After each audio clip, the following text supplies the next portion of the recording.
And if it's caught, they'll put them on medication. But the problem with that is that it's not the thyroid that's the actual problem. There was something else going on underneath that triggered the problem. Welcome to Get Pregnant Naturally, where functional medicine and natural fertility solutions will help you get pregnant and have your baby. Registration for our Mindfulness Fertility Series is closing today. So this is a 6-week live online group program. The program is a must if you have an IUI or an IVF coming up and is essential for anyone trying naturally. So we already have an amazing group of women who have joined us, and there's only a few spots left. I just want to answer a few of our frequently asked questions. So a lot of times people are feeling overwhelmed with emotions and feeling really super stressed. And so really focusing on mindfulness-based techniques and mutual support in a group environment will allow you to begin to see a new way forward. So each week we're going to have a small task to complete. And at the end of the 6-week course, you'll have a toolbox of techniques that you can draw from, allowing you to cope and ultimately thrive with these emotions. Another question we get is, what if I have an upcoming IVF or an IUI? Is this course good for me? So absolutely. Amira has run an in-person, so Amira Posner is the professional therapist that's co-facilitating the group with me. So she has run an in-person version of this course in a hospital fertility clinic setting for years. Lots of positive feedback from women going through assisted reproductive treatment, and lots of success stories with healthy babies. So you can actually check out the episode really early in this podcast with Anna Rapp. She was one of the participants in one of our first online courses, and she welcomed her baby 2 months after the course. So this is the 5th time we've run the online version of the series, and definitely, I like Anna. In the episode there, Anna talks about showing up for the miracle. So, and also, what if I'm taking a break from fertility treatment? Can this course help me? So we really believe it's important to build a strong foundation for preconception health. And this includes working on your mind, body, and spirit. So really, the mindfulness program is based on the principles from Alice Domar, who is the pioneer of mind-body fertility and a Harvard researcher. So this program is rooted in science with evidence-based research to back it up. And the course helps you to deal with heavy emotions in a safe space while building resilience and knowing that the journey does have an end. And we talk about that a lot, being the beginning, middle, and end, because sometimes we can feel like we're stuck in the beginning or in the middle for ages. And a lot of times knowing that there's different segments and how to deal with this can be very helpful. And so, of course, you can say, this question I get a lot, can I just do this on my own? So yes, you could do the mindfulness exercises on your own, but just like you could probably eat healthy and exercise on your own too, without someone holding you accountable and having a professional therapist on your side, and as well as having a coach on your side. So research has proven that one of the most powerful aspects of the mindfulness course is the group aspect. So the mutual support you receive from other women going through the same struggle as you makes you feel less alone. So then you're able to send compassion to these women, which in turn allows you to send the compassion back to yourself, as well as having a coach and a therapist to hold you accountable. So what if you can't make the live class? So all classes are recorded, and you'll have a lifetime access to each recorded session, as well as all the materials. And will my insurance plan cover this course? So some insurance plans do cover social work services, so definitely check with your provider. So click on the link in the show notes, or you can go to Fab Fertile, FABfertile.com, and click on Shop Mindfulness Course to register. Again, registration is closing tonight, April the 22nd at midnight Pacific. Only a few spots remain, and would love to have you join us if you feel it is a right fit for you. Any questions, you can send me an email. Just go to Fab Fertile and click on my email address there, or send me a DM on Instagram at Fab Fertile. Talk soon. Hey everyone, I'm Sarah Clark, and my mission is to inspire, motivate, and empower you. And most of all, I want you to wake up. So with functional medicine, we can discover what causes infertility and eventually reverse the condition. Today, I'm welcoming back to the podcast Brandy Buskow, and we're digging into gut health and why it's so important for fertility. So definitely check out episode 6 for a functional medicine 101 talk. Plus, a look at some of the tools we use to help couples conceive. So Brandy is part of my team here at Fab Fertile. She's an integral part of our couples coaching program, which uses functional lab testing, diet, and lifestyle changes to dramatically improve conception. So if you're struggling with infertility, your body is desperately trying to tell you something. And focusing on your health will either help you get pregnant naturally, or if you do need to go to the fertility clinic, it will improve your chances of success. So Brandy's a functional diagnostic nutrition practitioner and a certified transformational health coach and an EFT practitioner. She loves supporting women so they can learn how functional medicine addresses the underlying cause of disease or illness. And before we jump into today's show, don't forget to hit the subscribe button on iTunes or wherever you're listening to this to make sure you never miss an episode. Hey, Brandy, excited to have you back on the podcast. Thanks, Sarah. Glad to be back. Awesome. So today we are digging into one of our favorite topics, which is gut health. And we're going to talk about really, because I think with fertility is the last place that people think of. And they also think of with gut health, it's like, oh, why would I look at gut health? I probably would have digestive issues going on. And that's the only reason that I'd look at my gut health. Whereas we in functional medicine, the gut is the center of all things, especially really important for hormones. And so we're going to take you kind of through the different hormones and why it matters to look at your gut health. Yeah, excited to do that. Yeah, awesome. So, okay, let's start with the thyroid. I was sort of say that's the canary in the coal mine. And I think a lot of times people miss the thyroid. It could be dysregulated. A lot of people are not getting, from we see on a regular basis, not getting full thyroid panels, including antibodies, and really why that's important for hormones and really putting that back to the gut as well. So the thing with thyroid is that sometimes what people will do or doctors will do is that's a test that's routinely checked. And so a lot of times somebody will, they'll have a thyroid test done. They'll just have the regular test, which is TSH and maybe some T4. And if it's caught, they'll put them on medication. But the problem with that is that it's not the thyroid that's the actual problem. There was something else going on underneath that triggered the problem. We also, a lot of times, see people have thyroid numbers, even if we run a complete thyroid panel, which includes TSH, free T4, free T3, reverse T3, antibodies, TPO, and even thyroid uptake.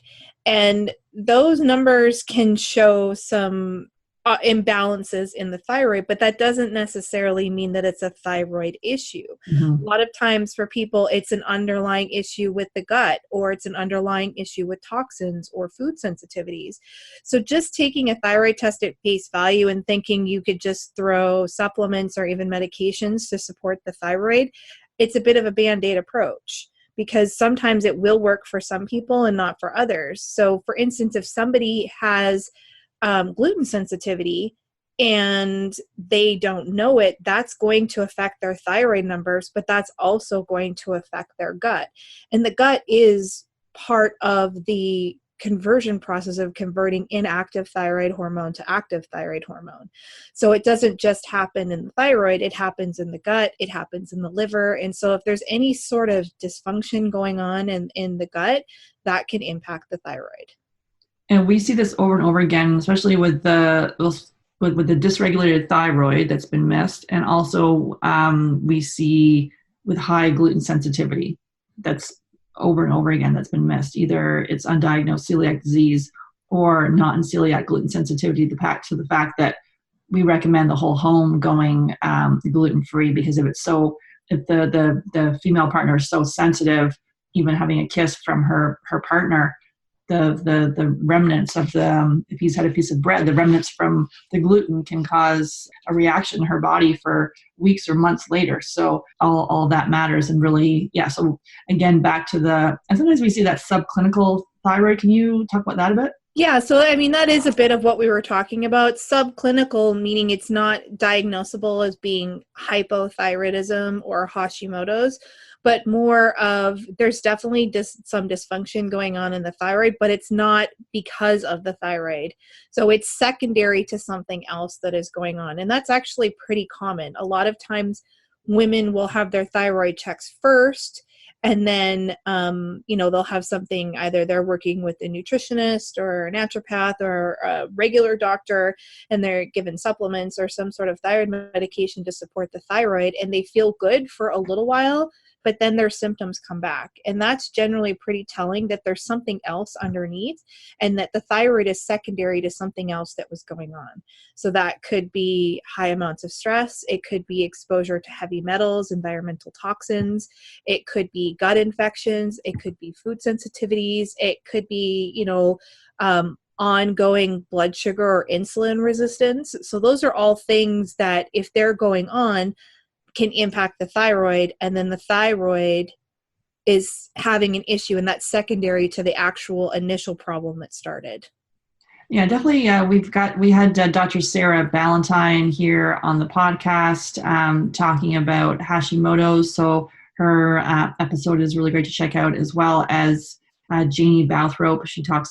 She runs the website Stop the Thyroid Madness. So talking about the importance of desiccated thyroid. So those are some good references to dig a little more into the thyroid piece. This is something that we talk about a lot. And also looking at our podcast about the blood chemistry review, where we talk about the actual numbers and what to look for.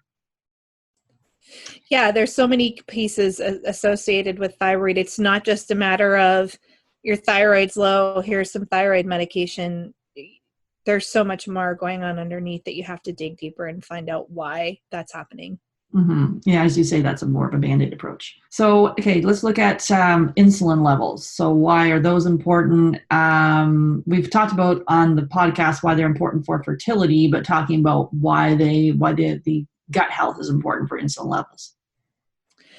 So, I mean, it's not a direct correlation, but gut health can be impacted, especially if, insulin or blood sugar. So what happens is when you eat carbohydrates or you eat sugar and it enters the blood, whenever it goes above the amount that's allowable in the blood, which is basically equivalent to a teaspoon of sugar circulating through the blood, then the pancreas will secrete insulin, and the insulin goes out and it lowers the blood sugar in the blood and pushes that excess sugar into the cells to either be stored for quick fuel or to be stored as fat if your stores are already full, which usually that's glycogen. Glycogen is in the muscles, and that's where you would use it for exercise or high intensity exercise. And a lot of people, those stores are full on a constant basis. And so when that happens, then the insulin will then put it into the fat cells for long-term storage. And so if you have this situation going on where your blood sugar is considerably high, a lot of the times it's going up and down, a lot of the times over long periods of time, and your body's constantly having to send out insulin, then you're going to eventually, if it's not rectified, then you could eventually have something where it's called insulin resistance. So essentially, the cells are no longer hearing the insulin. They're no longer responding to the insulin because they've been overburdened with it for so long. They've basically blocked off their ability to get the signal from insulin that they need to open up. And so that is considered a stressor, and that type of stress can have an impact on the gut. So the integrity of our gut wall or the health of our gut is very highly impacted by stress and different types of stressors. And that's where insulin resistance and blood sugar issues can impact the gut because it is considered a stressor. And if that happens over a long period of time, that could lead to things like leaky gut, which can then lead to things like food sensitivities or opening you up to having more susceptibilities to pathogens. One big one that's really associated with sugar and insulin, which is a vicious cycle, is candida. So if you have a leaky gut and you have an imbalance in the gut where you don't have enough good gut bacteria, then what can happen is candida will take advantage of that environment, begin to overgrow, and then that creates a cycle of constantly craving sugar because that's what it feeds on.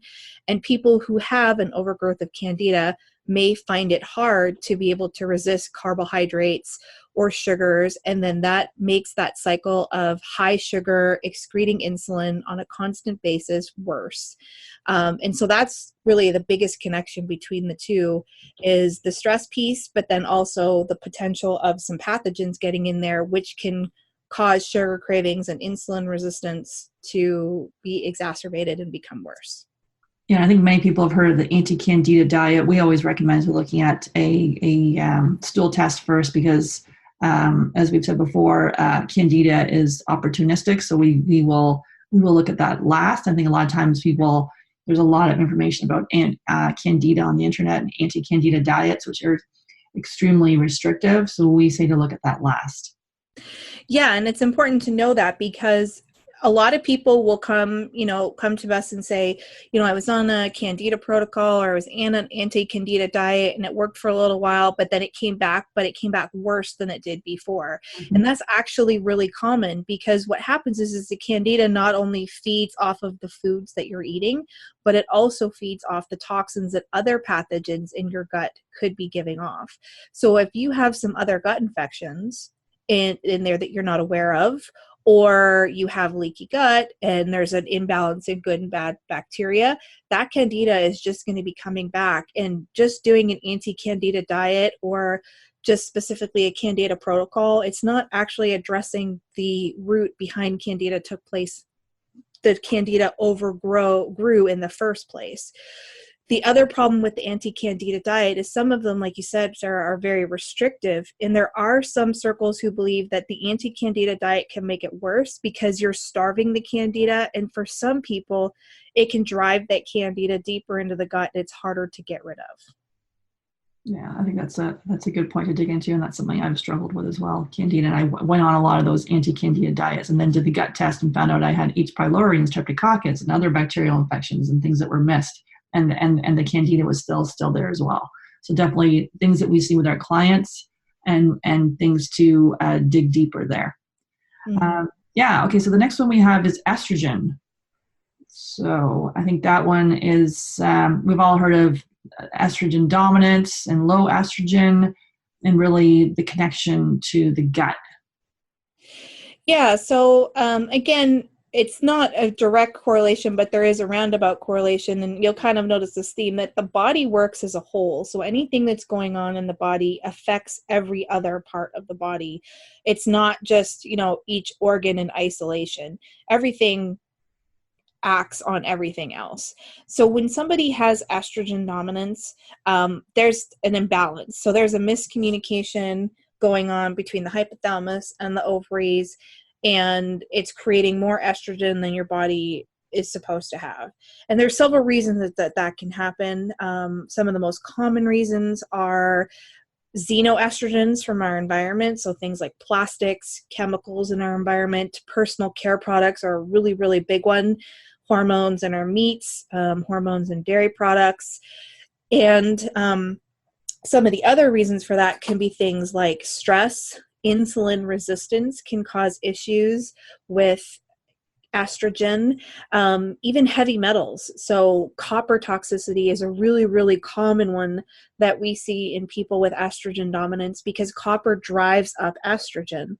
And it's actually really common in women, especially because we do have a history of birth control. So if you've ever taken birth control, the likelihood is that you have higher copper levels. The same is true in women if their mother was on birth control. So even if you've never taken birth control, but your mother did, she can pass on that copper toxicity to you in utero.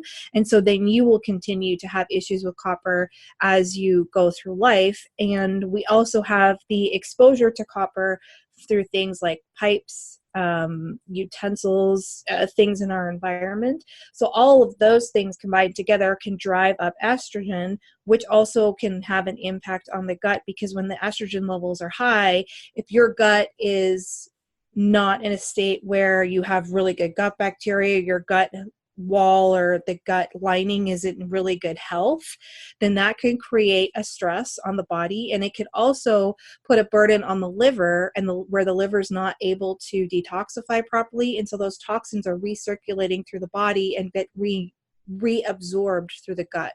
So that's why it's really important to take a whole person approach and not just look at things individually. You can kind of see from my explanation, like everything affects everything.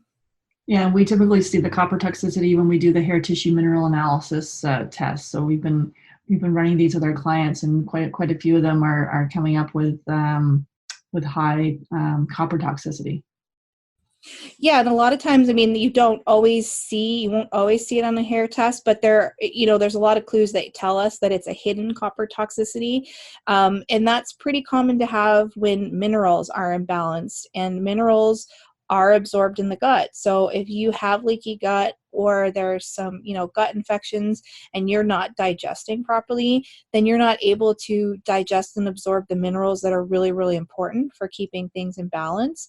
And so things like calcium, magnesium, sodium, potassium, if you're not getting good amounts and good balanced quantities of those minerals, that can actually make copper toxicity worse. That can actually affect estrogen. It can actually affect all of your hormones if you're not absorbing nutrients correctly. And so for the excess estrogen, we often see this on the Dutch test where it's going down the wrong pathway. Yeah, so when we're looking at the Dutch test, we're not only looking at just total estrogen, but we're looking at the different types of estrogen, and then how is your body using that estrogen and breaking it down through the different phases of detoxification. So we can see of the estrogen you're making, are you making the protective, I'm using air quotes here, but the protective estrogen, or are you making the estrogen that is more known to be damaging to the body, where it can damage DNA? And if that is the case, how well is your body detoxifying that? And if it's not doing a good job, then we know we need to support your liver. We need to look at your environment to see if you're getting any excess estrogens and work on eliminating those. And we do see a lot of success being able to just help with the detoxification and looking at the environment, but it's a whole body approach. As I keep saying, it's not just take this supplement and it fixes everything. We have to look everywhere and see what's going on. And then as far as low estrogen, what are we seeing there is correlating with the gut, although, as you say, not a direct approach or connection, but connected nonetheless. This one can actually be more so of a direct approach, because estrogen, or all hormones, are actually made by cholesterol and fats. So this is actually something that we pretty commonly see, is that either people are not eating enough good quality fats or enough quality cholesterol in their diet. So if that's the case, then they're not getting enough of the building blocks to make hormones. Or the most common thing we see is that people are eating good quality fats and good quality cholesterol, but they have digestive issues and they're not able to digest them. And this we most commonly see with the digestion of fats, where there's not enough digestive enzymes, or the hydrochloric acid in the stomach is really low, and people are just having a really hard time breaking down and utilizing those fats. And so we'll see that coming up high on a stool test, that they're actually excreting a lot of fat in their stool. And that's a pretty good indication that the fats are not being absorbed and used correctly. And that can translate to lower levels of hormones across the board, because you don't have the building blocks available to make the hormones. Yeah, and we see that commonly as well with the clients that we work with. Okay, and then as far as serotonin, so low levels of serotonin can lead to depression, migraines, weight gain, insomnia, carb cravings, and then too much serotonin can be agitation, confusion, or lethargy. Lethargy, either. So, and we actually see this when we run the Dutch test. We'll see Yeah, so it's not the greatest marker, but it is something that is important to know, is that neurotransmitters are made by amino acids, and we get amino acids from the proteins that we're eating. So similar to the discussion we just had on fats, if you are not digesting and absorbing the proteins that you're eating, you may not be getting enough of the amino acids that you need in order to build neurotransmitters. And so neurotransmitters like serotonin are signaling hormones that help us to feel good. And for serotonin specifically, you'll see some people quoting that 80% of serotonin is made in the gut. Serotonin is also really important for gut motility. So if you don't have enough serotonin, it can actually slow down how fast you're passing stool. For those people who aren't having bowel movements every day, or not having they're going 2 or 3 days between bowel movements, that could be related to low amounts of serotonin, which then can be related to issues in the gut that you're not actually absorbing and breaking those down. The same is true, like you said, Sarah, with high serotonin. That can actually cause your stool to pass too quickly through the system. So for those people who eat and then they need to have a bowel movement pretty quickly afterwards, that's increased motility, and that can be affected by serotonin. So gut health is really important for neurotransmitters. And the other places where we might see that is the diet that you're eating. So especially people who are vegan or vegetarian, they may not be eating proteins that are full spectrum proteins that have enough of the amino acid profile that you need to make your neurotransmitters. So, we never want to tell anybody, if that's how you feel it's important for you to eat. We're not going to force you to eat differently, but being aware of the limitations of certain diets and understanding that you may have deficiencies in certain areas because of the diet that you're eating, and it may be important to supplement. And it's also going to be important to look at, if you're eating all these amazing foods and you're supplementing, are you actually digesting these foods? And this is something that I would say a good percentage of the population has issues with digestion. And it doesn't necessarily mean they're having gas and bloating or constipation and diarrhea. A small percentage of people have those, so it's pretty obvious. But other people's, they don't think that it's a digestive issue, but they're having skin issues, they're having headaches, they're having brain fog, joint pain, fatigue, mood issues. These can all be related to digestion. Yeah, and then also with other gut infections too, if there's a gut infection going on impacting serotonin, the neurotransmitters. Well, yeah. And again, if there's a gut infection going on, then it's affecting how well your body's digesting and absorbing foods. And so if you have a leaky gut, you're not doing a really good job of absorbing. So you aren't going to absorb the building blocks from the proteins that you're eating in order to make neurotransmitters. And Brandy, we did an episode with Brandy's story early on in the podcast, talking about anxiety and her experience with anxiety, and then years later discovering the connection with celiac disease and other food sensitivities, and being able to manage that through, and also with gut infections. And we see this over and over again with our clients as well. A lot of people come in with panic attacks, anxiety, typically more anxiety than depression. And then as we work on the gut, those symptoms start to lessen.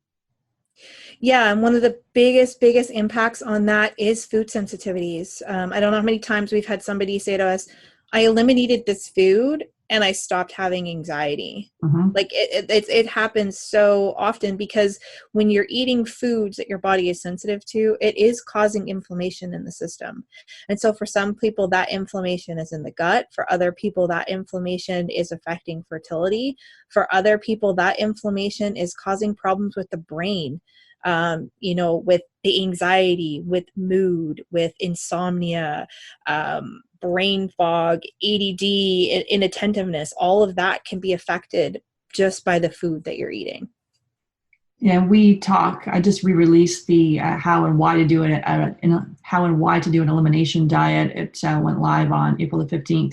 And really, we believe that every single person that's struggling with infertility is to start by doing an elimination diet. Now, depending on where they are, but basically this is sort of a general recommendation, and taking out the top allergens, which are dairy, gluten, soy, corn, peanuts, and eggs for 10 days, and then systematically reintroducing them. So we highly recommend to do that with you and your partner. And there's a program, the Fertility Preparation Program, that'll guide you through it. And then next one we have is cortisol. So either too low or too high, which we both see, which can then impact or shut down digestion.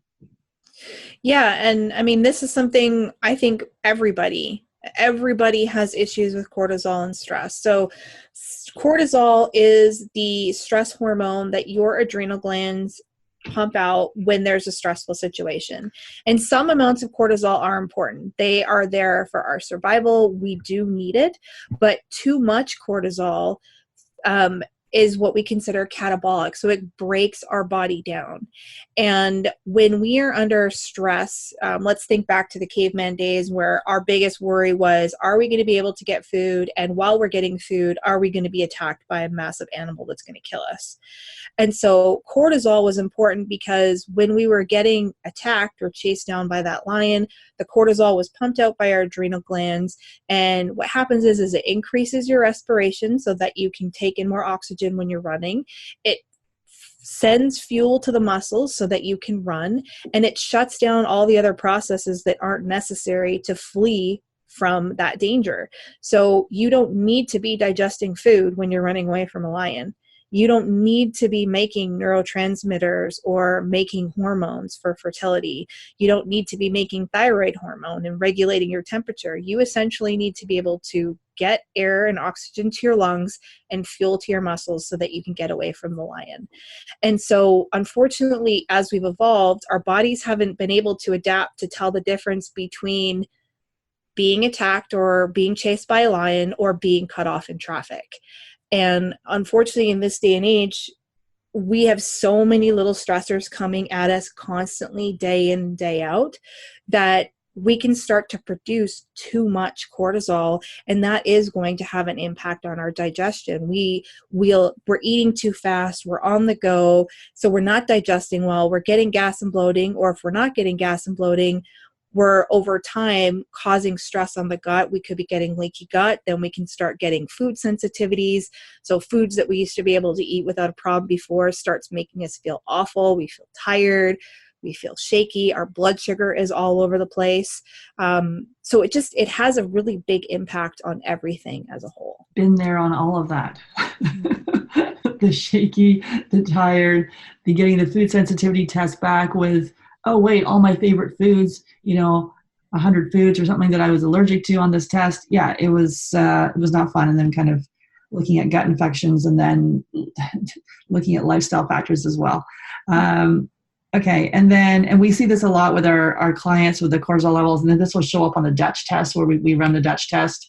And we talked about the Dutch test with Dr. Carrie Jones. She's the medical director from Precision Analytical, so you can check out the Dutch test. And also Brandy and I went through an actual case study with the Dutch test 101, so you can check out those episodes. And so really people that have unexplained infertility or low AMH or premature ovarian failure, we've seen the cortisol levels are they're for every person, they're different. Sometimes they're completely flatlined, other times they're behind morning, or in the evening they start to increase. So it's all clues as to usually when Brandy's going through the review with clients, it's sort of, oh, do you feel this way and you feel that way? And she can kind of correlate it with what she's seeing on the cortisol levels. Yeah, and one thing I wanted to mention about cortisol is, we do talk a lot about how stress impacts fertility and how if you're under a large amount of stress, your body is saying, well, it's not important for us to procreate right now, and it can affect your fertility. And so some people might say, well, what about those people who have a bunch of stress, but they have a baby, no problem? And so I want to kind of take a metaphor from one of my mentors who explained it in this way, is that if we think of our body or our genetics as a chain, each of us is going to have a different weak link. And so for some people, their weak link in that chain is their fertility. And so for them, when they're under a high amount of stress, it pulls on the chain, and then that part of the chain breaks and their fertility is affected. For somebody else, their weak link might be brain health. And so stress for them, their fertility is fine, but stress for them is going to cause them to have issues with memory, with brain fog. It may set them up long-term down the road if they don't deal with some of these things, for things like Alzheimer's and dementia. So everybody's weak link is different. But all of the principles behind digging deeper to find out what's going on is the same for everyone. And we're not saying that you can never feel any stress. It's just not possible in our day-to-day life to have that. But we do talk about some tools that you can use so that your perception of stress is different, and your body has an easier job tolerating the stressors that you are going to inevitably experience in your life. Yeah, and if you're listening to this podcast, your weak link is fertility, same as mine, infertility. And to dig into those different, and everyone that comes to us will present with a different infertility diagnosis, but there's other things going on in their health. And so just going straight at the infertility diagnosis doesn't get to the whole body. And that's why digging into this gut health topic is really important. Yeah. Okay, adrenaline, and how that can impact. So, and a lot of times we will recommend things to support the adrenals. Support, please edit that, to support the adrenals. So yeah, let's talk about adrenaline. Yeah, so I mean, this goes along with cortisol. It goes along with serotonin. Adrenaline is kind of like a neurotransmitter. It's that chemical that gets pumped out when you're cut off in traffic, and then your heart starts racing because you're just like, it's like this jolting feeling. So this is something for people. You may have an issue with too much adrenaline if you're always on edge. Like somebody comes behind you and says your name and you jump. You jump really easily, or, you can't handle watching suspenseful films, or, you get that like heart racing feeling really often, really easily. It's almost like you're in this state of sympathetic. So our nervous system has two sides. There's sympathetic and parasympathetic. Sympathetic is on high alert all the time, go, go, go, which we do need sometimes. And then there's parasympathetic, which is really slow, relaxed. Let's slow down and digest. And ideally, both sides of our nervous system are balanced, but people who have issues with too much adrenaline tend to be very sympathetic dominant, and it's just everything's on hyper alert. And so again, that can be affected by the stressors in your life. It can be affected by blood sugar imbalances, food sensitivities, gut health, gut pathogens, leaky gut. And that can make you, we've had clients that feel like that. They're like, I'm just edgy. Like I can't calm down. I can't come down from being stressed out. And for me, it's more irritability for years. And for me, even now, if I haven't supported myself, irritability comes out. And as well as me watching any kind of scary movie, I literally now when I'm watching I get that it's like, it's too much for me. It's just, and before, not that I used to watch them a lot, but I didn't really like them, but at least I wouldn't be. Now I feel physically affected by it. So, it's a continual journey as we work on our health. It's never a perfect thing, but when we know better, we do better. Mm-hmm. Okay. And so then looking at our nutrient levels, and a lot of times we see this where you can be eating this beautiful, healthy diet, but perhaps you're not absorbing them. And then that impacts your fertility. Yeah, and this is a subject that really goes back to almost everything that we've talked about. So nutrients are important for so many different processes in the body. So if we're thinking back to, we talked about thyroid, a lot of times we'll see imbalances in thyroid hormones, which could be correlated with you not absorbing or intaking enough selenium and iodine, which are really important for thyroid health. When it comes to blood sugar, some people, their blood sugar can be really affected if they're not getting enough nutrients like magnesium or chromium, zinc, those types of things. Those are really, really important. And so it's actually really common for us to see digestive issues where people aren't digesting and absorbing things correctly. And so they are low on certain nutrients or minerals, which have an impact on overall health. The biggest thing that we know, and there's different studies, and I think we've shared this, Sarah, you might have shared it on the blog, but we've shared this in other podcasts, is that we do know that long-term birth control use does affect your gut's ability to absorb certain nutrients. And so we do know that this is true. And so if you have been on birth control for a long period of time, the likelihood is that you are deficient in certain nutrients, and it will be important for you to look at your gut health because you need those nutrients for optimal health and for fertility. Yeah, we had Dr. Jolene Brighton on the podcast, and she has a new book that came out in January, Beyond the Pill, and we talked about post-birth control pill syndrome. And I can't tell you the number of people that I speak with, women on a regular basis, that when I ask them, have you been on birth control? And I'd probably say like 80 to 90% of people say that they've been on it. And a lot of times it's long-term hormonal birth control. And when I ask, well, why did you go on it? a very high percentage of them say it was because heavy periods, PMS, there was an issue. A very small percentage will actually tell me prevention, which and then that's impacting, as Brandy was saying, the health of your gut and your ability to absorb nutrients. So we'll link to that podcast with Dr. Jolene Brighton. It's a really good one. Yeah, and the other aspect of the minerals, I mean, just looking at HTMA tests, hair tissue mineral analysis tests, is that we see a lot of imbalances there, and a lot of times that can happen not only because maybe there's an issue with you absorbing the nutrients you're taking, but a lot of times you'll hear in the news like, oh, it's important for us to take calcium, so we take a bunch of calcium supplements, or we're drinking a bunch of milk because we want to make sure we have our calcium for strong bones or teeth. The problem with that is that they don't explain that in order for you to use calcium correctly, you need the other cofactors. You need vitamin D, you need magnesium, you need vitamin K2 in order to use calcium correctly.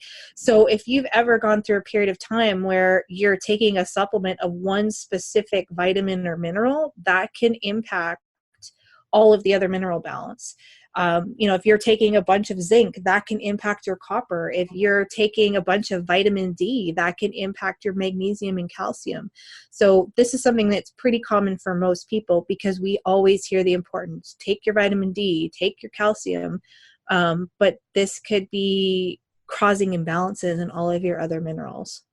And that's like, we like the analogy test, don't guess. And we use the hair tissue mineral analysis, we use the Dutch test, and we use the GI map test to look at your stool. We also use the LEAP MRT test to do food sensitivities. And so as far as leaky gut or intestinal permeability, and the link here with autoimmune disease, we speak with a lot of people actually that come to us, a lot of people actually that have an undiagnosed autoimmune disease. As we dig further, sometimes they discover that is indeed what it is, and that's impacting their fertility. Other people, they come with a known autoimmune disease, and if you have one autoimmune disease, there's a higher propensity for you to have another one. So, looking at the health of your gut before things can really actually help to improve the symptoms of autoimmune disease. So let's kind of dig into that piece a bit, Brandy. Yeah, so I'll just to kind of simplify and break it down, I'll use the analogy that I always use. So think of your gut lining as a cheesecloth. And so we know that, in baking or cooking, you'll use a cheesecloth to strain things. So it'll keep all of the larger content in the cloth, but allow fine particles of the liquid to pass through. And so if you think of your gut as a cheesecloth, the tiny, tiny holes that are in there are just big enough to allow the nutrients in and out of the gut wall to be used by the body and to be absorbed. And that's the way it should be. But as you start to have different stressors coming into your life, whether it's mental, emotional stressors, whether it's food sensitivities, blood sugar imbalances, possible gut infections, the holes in that cheesecloth start to get bigger and bigger. It's almost like you're taking a pencil and poking a hole through that cheesecloth. And so what happens is the food that you eat, or even some of the nutrients that you take in, larger particles of those are passing through the gut wall, and the immune system sees them and says, wait a second, we don't recognize this. We don't know what this is. This isn't what we're supposed to be allowing in and out. And so the immune system is on high alert, and it sends a signal to the whole army of the immune system, and it wakens up the immune system where it's hyper vigilant, and it starts to attack whatever's passing through the gut. So that could be, gluten, it could be dairy, and then all of a sudden you're having a sensitivity to those foods. Or what'll happen is some of the tissues in your body, their protein structure looks very similar to the foods that are passing through, that the immune system has said, this is a foreign invader, and it can start to attack your body tissues. And that's what starts to happen with something like an autoimmune disease. It just means that the immune system now is attacking certain tissues in the body. And this is how gut health can have a big impact, because it's not artificially, but almost artificially causing your immune system to be on this super vigilant high alert, because there's a leaky gut situation and there's things coming through the gut that aren't supposed to be there. And Dr. Sarah Ballantyne, in her podcast episode, goes into a lot of detail about autoimmune disease as well. So that's a good one to listen to for Hashimoto's as well as autoimmune disease. Okay, so some symptoms of some gut issues. So unexplained infertility is a big one. We always look at diet first for that. also there could be undiagnosed celiac disease or high gluten sensitivity, is which we regularly see the high gluten sensitivity there with unexplained. Estrogen dominance, so frequent colds and flu. I used to get this all the time. Like, remember, like I think I had 9 colds in 1 year. Every cold went to a sinus infection. I took antibiotics for every cold. So if you're constantly always getting sick, colds and flu, that's an issue. That could be a sign of a gut issue. Brain fog, diminished memory, which is what I experienced as well.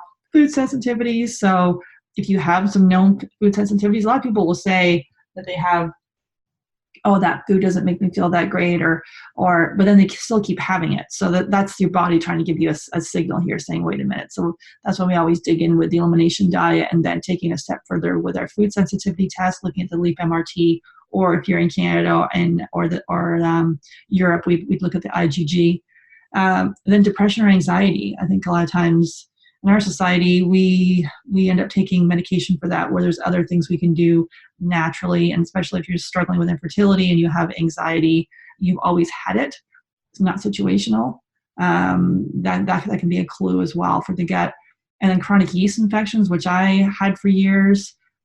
Seasonal allergies. All of a sudden, in my early 20s, I became sneezing repeatedly with when the trees or the grass came out, and now I don't have that problem anymore as I healed my gut. And then skin rashes. I just did a podcast episode today. It went live with Dr. Christine Marin, and we talked about the connection with acne and gut health and infertility. And so that was for me. I had great skin during my teen years, and all of a sudden in my early 20s, I started getting this really greasy chin and lots of acne. And we see this regularly with people that acne is an issue. And sometimes it can clear up quickly.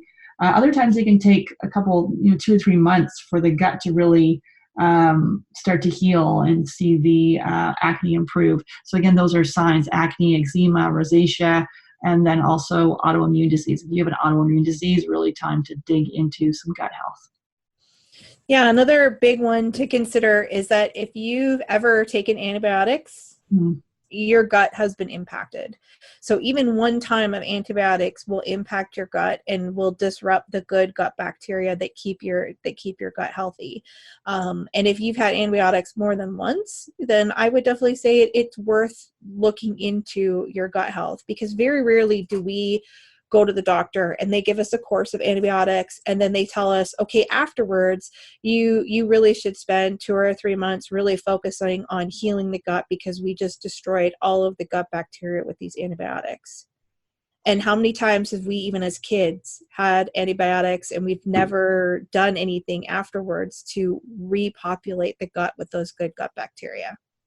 We did a podcast episode with Kiran Krishnan. He's a microbiologist and designer from Megaspore. So we like the probiotic Megaspore and recommend that. So that's a good podcast to listen to, as well as talking about the importance of probiotics for fertility. And okay, so then as far as some of the testing, so we at a minimum will always run the Dutch test and the GI map test, and then we will dig into diet and lifestyle suggestions, and then Brandy will develop a protocol based on these tests. So we have this very targeted approach, because a lot of times it could be sometimes you're taking a bunch of supplements and you're not even sure why you're taking them. So our approach is really to educate you so you understand exactly what each supplement's for and how it's used to heal whatever infection or issue that we may have come up with. So that the test may have shown us. So let's kind of talk a little bit about the diet approach and what we see and do with our clients there. Yeah, so I mean, we talked a little bit about it with the elimination diet. I think that's a really good first step for most people, and it's going to depend on where you're coming from. So if you're coming from standard American diet, everything is processed, everything is packaged, you're going to the drive-through on a regular basis, then, we're going to start where you are. We're going to, okay, let's make more whole foods that are in less packaging. Let's focus on making foods at home. Let's make different choices when you're going through the drive-through. But if you're somebody who's already worked on that and you're doing most of your cooking at home, then we kind of get into, okay, let's take a look at what are you eating and what's working for you and what's not working for you. Is it, we have you do a food journal where you are writing down the foods that you're eating, and then there's a series of questions that you ask yourself after that meal. And it's an opportunity for you, because most people don't do this, but it's an opportunity for you to check in with yourself and say, okay, how did this food make me feel? Am I feeling tired? Do I feel happy? Do I feel sad? Do I feel low? Do I have good energy? Do I have bad energy? Do I have a headache? Do I feel shaky? These are questions that we don't typically ask ourselves every time we eat. And so we have you do this for a couple days because it helps you to tune into your body and start listening to what your body is telling you. And this is a good way for you to start to learn what's working for you and what's not working for you. And you may find you don't do well with a lot of carbohydrates. It just does not make you feel good. And then you look at your diet and realize, you know what? I'm eating mostly carbohydrates. I'm not eating enough fats and proteins to balance things out, to keep my blood sugar balanced. So it's very individual when we're working with our clients. We work on that aspect. We also work on the, if we run a food sensitivity test, we work on eliminating those, and we will give you some resources for alternatives if you need some help with that. So it really is an individual process with each person. Yeah, and so all of that, and looking at the diet piece, if there is a food sensitivity causing inflammation in your body, then that can impact the health of your gut. So then being able to take out that inflammatory food. If we work with a lot of people that have a high sensitivity to gluten, either non-celiac gluten sensitivity or perhaps celiac, and then as we take out that inflammatory food, and also dairy sometimes too can be an issue for people. We take out that food, and then the inflammation starts to come down, and they start to feel better. So a lot of these other symptoms that we just mentioned, all those symptoms, we start to see it when we do the retest. After we also we'll do we'll go into this in a minute with the Dutch test and the GI map test. That's the stool test. When we do the retest, we can see marked improvement from these diet and lifestyle suggestions. They're very targeted. Yeah, and it's a whole body approach. You can't just take supplements and expect to improve. You can't just do the diet and expect to improve. Like if you are just doing the diet, you're doing it all that perfectly, but you're stressed out, you're not exercising, you're not sleeping. I mean, you're not going to see the improvement that you want. And the same is true with supplements. If you're taking a whole bunch of supplements thinking that that's going to fix things, it's not. You have to work on diet. You have to work on stress. You have to be moving. You have to be sleeping. I mean, these are all really crucial parts. It's a whole body approach. It's not just focusing on one thing and hoping that fixes the problem. Yeah, we work with a lot of women that have unexplained infertility, low AMH, premature ovarian failure or insufficiency, and are still cycling naturally. And looking at the Dutch test, a lot of times with the hormones, and then looking at the GI map with the gut infections, the hormones for everyone will come back differently. Even though if you could have 5 people come to you and saying they have low AMH and that's poor egg quality, but each of the tests are completely different. You want to talk about that a little bit? Yeah, so I mean, it's not just somebody comes to us with premature ovarian failure and we always see the same thing. I mean, that's definitely not the case. We have women who they expect their Dutch test to come back and have low hormones across the board, and then it comes back and their hormones look great, but their cortisol is off the charts and they have 3 or 4 gut infections and they have some food sensitivities. I mean, that's pretty common. We do have some people who come and, their hormones are very low, but we also dig deeper with them and they've got nutrient deficiencies. They've got some leaky gut. They have, they do have some gut infections. They're very stressed out. They even have some emotional things that they need to work on that's really affecting them. And so by working on all of those things and we retest, we do see improvement. Every person is different. Yeah, so really doing this, to me, there's no negative consequences to working on your health and looking to improve your health for both yourself and also including your partner in this, focusing on your preconception health that improves your postpartum health, the health of your child, so epigenetics. And then, so either you're getting pregnant naturally, and we have lots of success stories with that, or if you do need to go to the fertility clinic, then you improve your success chances of that, because that's only, as we talked about in why we believe IVF should be the last step, that can be an average success rate of 30% for an IVF, and it takes 3 cycles at an average cost of $60,000. So a lot of financial investment and heartache associated when you're doing 3 IVFs. So even though you may be, I find a lot of people get stuck on the diagnosis. And then that's why I developed this podcast, to have people and to educate, to look at this differently, to not get focused on the egg quality, to not get focused on the low AMH, and like that's the only thing. And then like kind of with a laser focus, whereas there's the whole body, like what else? Maybe you have low AMH and an autoimmune disease. Maybe you have low AMH and you have a thyroid issue, or maybe you have multiple gut infections. And all of these are things that we see with our clients. It's not just, oh great, all the tests come back clean. I don't think we've ever seen that, have we? No. And I mean, I think this is something important to kind of reiterate to people is when we are not doctors. So we are not diagnosing or treating you. We're not giving you a diagnosis, but we're also not focusing on the diagnosis we're given. Essentially what we're doing is we're educating you so that you can understand how all of the different lifestyle things that you experience day to day impact your health as a whole. And so the approach that we take with the couples who go through the couples program is no different than the approach that I would take with somebody who maybe came to me because they were dealing with anxiety, but their fertility was fine. It's the exact same approach. It's educating, it's guiding, it's digging a little bit deeper, it's finding some underlying healing opportunities where we can help to make health improvements, and it just helps your body overall.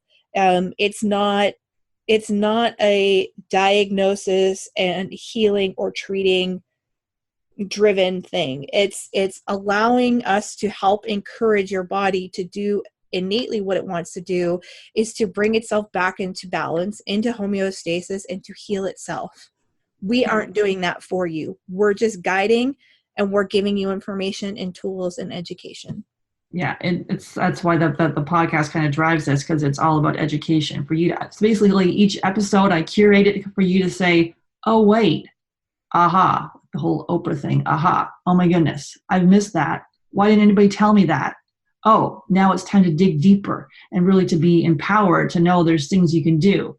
There's things you can do naturally using the tools of functional medicine to dig under the roof here, instead of slapping a Band-Aid on it, that like, well, why? Why is my body doing this? And you get to really understand, like if you, and the more you do this, you'll get to understand just how stress impacts your body, how food impacts your body, how sleep, how every single thing, it's all connected. And it's just really actually quite empowering to be able to say, oh, wait a minute, I don't need to sit back and take a pill.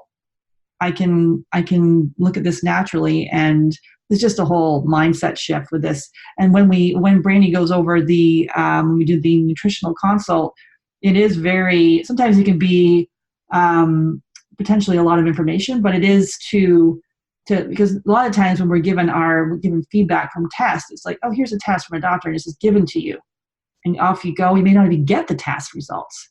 This is like we are sitting down with you virtually over Zoom, and like going over the test results and explaining to you why. And then you get the results, and you can look at them again and go, oh, okay. Again, looking at those ahas, and then taking that target approach as you start to layer these changes, seemingly small changes that amount to huge change. Absolutely. So definitely check out if you wanted to book a free call, and we can talk about how the functional approach can help you. You can just click on the link in the bio, or you can go to Fab Fertile, FAB Fertile.com, and book your free call in there, and we'll we'll have a chat. So thanks again, Brandy, for coming on and talking about gut health, one of our favorite topics. Thanks, everyone. Hey there, Sarah Clark here. So are you struggling to have your baby? First of all, please know that my heart goes out to you. I support couples worldwide who are struggling with infertility to conceive and have healthy babies. Women like Rita, who gave birth to her beautiful daughter after following my fertility coaching system. Or Danielle, who after 2 failed IUIs was able to get pregnant after a Supercharge Your Fertility discovery call with me. So here's how you get my help for free. So I offer a free Supercharge Your Fertility discovery call. And on that call, I'll create a plan with you that is going to help you fast track your success. So this call is not for everyone. And I'm really picky about who I get to speak with. And I have a strict but totally reasonable criteria that needs to be met in order for us to move forward. So here's who I can help. So first of all, you need to be able to explore your infertility diagnosis in a new light. So this offers for people who are open-minded, they're coachable, and if you can do that and want to double or triple your chances at the fertility clinic or get pregnant, awesome. So let's get on the phone and chat. Also, you must be an action taker. So someone who's committed to seeing results, you're able to follow directions. Don't worry, I'm not going to ask you to do anything bizarre. But if you're one of those people who like to consume a ton of information, but don't like to spend time implementing and seeing results, then the call's not really for you. So I only want to spend time with people who are genuinely committed to their own success. So just click on the link in the show notes and apply, or go to Fab Fertile, FabFertile.com, and click on the free consult. So it's a really short application that just tells me about your health, how long you've been trying to conceive, and how soon you'd like to be pregnant. So seriously, this is going to be the best time you've ever spent on your fertility. Looking forward to chatting. Talk soon. Thank you for listening to Get Pregnant Naturally. Seriously, it means the world to me that you're here. Make sure you hit the subscribe button so you can be notified of upcoming episodes. I'm excited to offer you a special gift. If you're a U.S. resident, text FERTILE to 345-345. You'll be prompted to enter your email address and you'll receive our fertility yoga download. In this 20-minute intro video, we focus on a calming and peaceful practice to connect back to your heart. These simple fertility yoga poses can help quiet negative thoughts and make you feel more in control. Download it now and get started today. So for U.S. residents, text FERTILE, FERTILE, to 345-345. For non-U.S. residents, go to www.yogafreebie.com to access your special gift. That's www.yogafreebie.com to access the free fertility yoga download. And I love this quote by Dr. Mark Hyman, Medical Director of the Cleveland Clinic Center for Functional Medicine and Chairman of the Institute for Functional Medicine. Functional medicine is medicine by cause, not by symptom. Functional medicine practitioners don't in fact treat disease. We treat your body's ecosystem. We get rid of the bad stuff, put in the good stuff, and because your body is an intelligent system, it does the rest. Thanks for listening. Until next time.